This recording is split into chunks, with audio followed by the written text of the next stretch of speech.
જય શ્રી કૃષ્ણ. આપણે આ માહિતી યુટ્યુબમાં મૂકશું એટલે તમારી જેમ જે બીજા ભાઈઓ દુઃખી થતા હોય ને એમને માર્ગદર્શન મળે. મેં તમને એક પરિપત્ર મોકલો 27/7/2026 એટલે 2 દિવસ પહેલાનો જ, કાલનો જ. આ પરિપત્રના પાના નંબર 2 ઉપર ક્રમાંક નંબર 7 અને પાના નંબર 3 ક્રમાંક નંબર 3 એમાં રજિસ્ટર્ડ ટ્રસ્ટ મંદિર અને ધાર્મિક હેતુ માટે થઈને અને રજિસ્ટર્ડ ટ્રસ્ટ શબ્દ છે એ નીચે હવે તમે જંત્રીના ભાવે એમાં નિર્ધારિત બતાવેલી છે એટલી જમીન તમે માગી શકશો. એટલે તમારે જે ગૌશાળા છે એની અંદર નાનું મોટું મંદિર છે કે નથી? ના, મંદિર નથી છે. એક નાનું મંદિર બનાવી નાખો. સમજાણું? હા, એ તો બનાવી નાખ્યા. બસ અંદર એક નાનું મંદિર બનાવી નાખો ને માગી લ્યો. હા, રજિસ્ટર્ડ ટ્રસ્ટ તો છે જ આપણું. રજિસ્ટર છે સાહેબ. બસ તો ગૌશાળાની અંદર નાનું મોટું મંદિર બનાવી નાખો, ભગવાન કૃષ્ણનું ગાયો ચરાવતો હોય એવું. બરોબર છે? આમ તો એ ગોપાલક જ છે ને આપણે ગોપાલકનું જ કામ કરીએ છીએ. બરોબર છે. અને આ ટ્રસ્ટ નીચે હવે તમને આ જગ્યા મળવા પાત્ર થાય એવા બદલામાં આપણે જમીને નથી આપવાની થતી. પણ જે આ જગ્યા જે પરિપત્ર મોકલો મેં તમને એના ચોરસ મીટરમાં આવવું જોઈએ. એ ચોરસ મીટરથી વધારે હોય તો તમારે સામે જગ્યા દેવાની છે. હા, તો એ માંગણી કરી લેજો.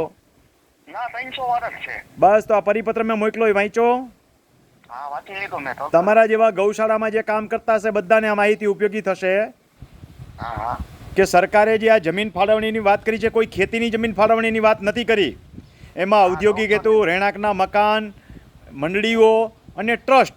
એટલે તમે આમાં ટ્રસ્ટની વ્યાખ્યામાં આવ્યા પાના નંબર 2 ક્રમાંક નંબર 7 જોઈ જાજો અને પાના નંબર 3 ક્રમાંક નંબર 3 જોઈ જાજો. એ જ તમને લાગુ પડે છે. હા, અમે ગયા હતા ને પરમ દિવસે. હા, પ્રાંત સાહેબ પાસે. હા, ત્યારે મને એમ કીધું હમ. કે અમે કદાચ જમીન અમે તમને હમ, અમે બદલામાં ન લઈ હમ. અને આ તમારું જે બાંધકામ છે હમ, એના પૈસા ભરવાના થાય હમ. તો તમે ભરી દેવો. હા, ભરી દેવું કઈ. હા, તો કરી દેવું, રેગ્યુલાઇઝ કરી નાખો, બીજું શું હોય. હા, એટલે મેં એને કીધું હા.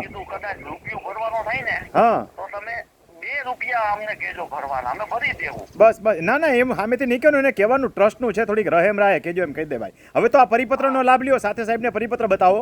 આપણે અધિકાર નહીં માગવાનો, સાહેબને કહેવાનું સાહેબ આ પરિપત્ર પ્રમાણે અમને રહેમ રાહે જેટલો લાભ મળતો હોય એટલો આપવા મહેરબાની કરો. હા, કાંઈ વાંધો નહીં. પરિપત્ર લઈને જ જાજો, ક્રમાંક જે છે એ બતાવી દેજો અને એક નાનું મંદિર ઠપકારી દો અંદર. હા, વાંધો નહીં. હનુમાન બાપાની ડેરી ન બનાવતા પણ કૃષ્ણનું નાનું એવું મંદિર બનાવો.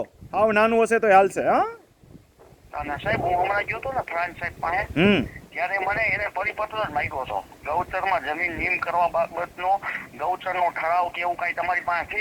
હવે તો મેં આ તમને મોકલી દીધો સરકારી પરિપત્ર, એની કોપી કાઢી લ્યો. હા, હા, ભલે ભલે, વાંધો નહીં. હશે, કોઈ ચિંતા ન કરો. આવતા તાલીમ કેમ્પમાં આવવાના છો કે નથી આવવાના? આવી જાય સાહેબ. અને તમારી સાથે બીજા મિત્રોને જે ટ્રસ્ટીઓને લેતા હોય ને આપણે ફીમાં જેટલી કહેશે એટલી ડિસ્કાઉન્ટ કરી દેવું, પણ કંઈક શીખે. હા, વાંધો નહીં. આમાં શું છે, તમે સેવાનું કામ કરો છો, હારે હારે તમારા પોતાના રેવન્યુ રેકર્ડ ચોખ્ખા થાય એની જાણકારી પણ સાથે રાખો. આમાં ચીપટી આવતા ક્યારે વાર નથી લાગતી, સમજ્યા? સાચી વાત છે, ગમે ત્યાં જીપટી આવી જાય. હા, હવે આમાં કેવું છે ખબર છે, મારું શીખેલું મને જ કામ આવે, મારા છોકરાને નો કામ આવે. એટલે તમે એક શીખી જાઓ, એની સાથે સાથે તમારા ટ્રસ્ટીને લઈ આવો. એની અડધી ફી ભરશો તો અડધી લઈ લઈશ, જે આપશે એ લઈ લઈશ. હાલો. હા, એ કાંઈ વાંધો નહીં સાહેબ, આવું. પણ એમને એકથી વધારે વ્યક્તિઓને લઈ આવો, એને કહો કે આ શીખવા જેવું છે. પછી એક વખત આવશે ને ભાઈ તમારે નહીં કહેવું પડે, પછી એની મેળે પૂરી ફી ભરીને આવશે. હા, હા, હા, હા. ભલે. અને આ માહિતી તમને મેં મોકલી દીધી છે, એનો લાભ લઈ લ્યો. હા, હા, હા. ભલે ભલે, આવજો.